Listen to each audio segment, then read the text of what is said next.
ગુજરાત 18 લાઈવમાં આપનું સ્વાગત છે। ઉપલેટા તાલુકાના ઢાંક ગામે પુલની કામગીરી બંધ હોય સ્થાનિકો પરેશાન। ઢાંક ગામની સીમ વિસ્તારમાં પુલની કામગીરી છેલ્લા 3 માસ થયા બંધ હોય ખેડૂતો મુકાયા મુશ્કેલીમાં।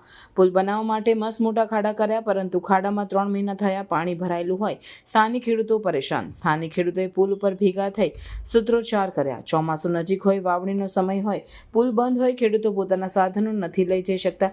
ધારાસભ્ય, નગરપાલિકા સહિત અનેક કચેરી રજૂઆત કરી છતાં કામ શરૂ નથી થતું। સ્થાનિક ખેડૂતોની માંગ તાત્કાલિક પુલનું કામ ચાલુ કરે તેવી માંગ। મારું નામ સિદ્ધાર્થ કપૂપરા, ઢાકની ગારીનો ખેડૂત છું। આ અમારે પુલ બને 3 મહિનાથી કામ ચાલુ છે, હજી કાંઈ કરતા નથી આ લોકો। કોન્ટ્રાક્ટરને ચોમાસું આવી જશે તો અમારે ટ્રેક્ટરો, ગાડું બળદ કે ક્યાંયથી લઈ કઈ રીતે જવું? ઢાકની ગારીમાં જવા માટેનો રસ્તો આ એક જ છે। તો અમારે સરકારશ્રીને કે જેને તંત્રને જાણ થાય કે આ અમારા માર્ગનું પુલનું કામ તાત્કાલિક ધોરણે ચાલુ કરાવે એવી અમારી માગણી છે। મારું નામ અશ્વિન કુમાર જીવરાજભાઈ કાલાવડિયા। આ 3 મહિનાથી આ પુલનું કામ ચાલુ છે।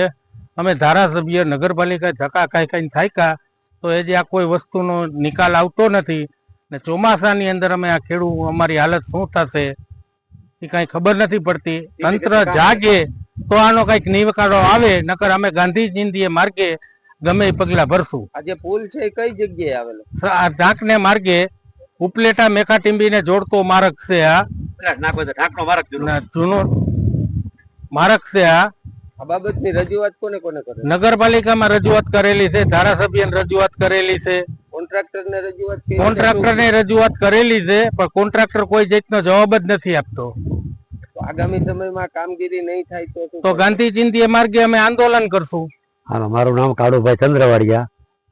અમારી એક રજૂઆત છે કે ઢાકના માર્ગે જ્યાં ઓકરાનું કામ કોન્ટ્રાક્ટ દીધેલ છે એના કોઈ પણ 3 મહિનાથી આ કામ ચાલુ કર્યું હતું, હજી એની કોઈ કાર્યવાહી પૂરી થઈ નથી। તો તાત્કાલિક તો અમારે શું કરવું? 500 ખેડૂતો ઉપર જવા વાળા છે, કોઈ જાહે આ ઓકરાનું કામ તાત્કાલિક પૂરું કરો। રજૂઆત કોઈને કરેલી? ના, કોઈ નથી કરી। તો આ કામ છે જે બંધ રહે તો તમે ક્યાંથી હાલન ચલન કરવા માટે? ક્યાં હાલવાની જોગવાઈ જ નથી અમારે ક્યાંયથી। ખેડૂત જવું કેમ અમારે ઓકરો ટપીને? હવે શું માંગ છે? આ લોકો તાત્કાલિક કામ પૂરું કરે એવી અમારી માંગ છે।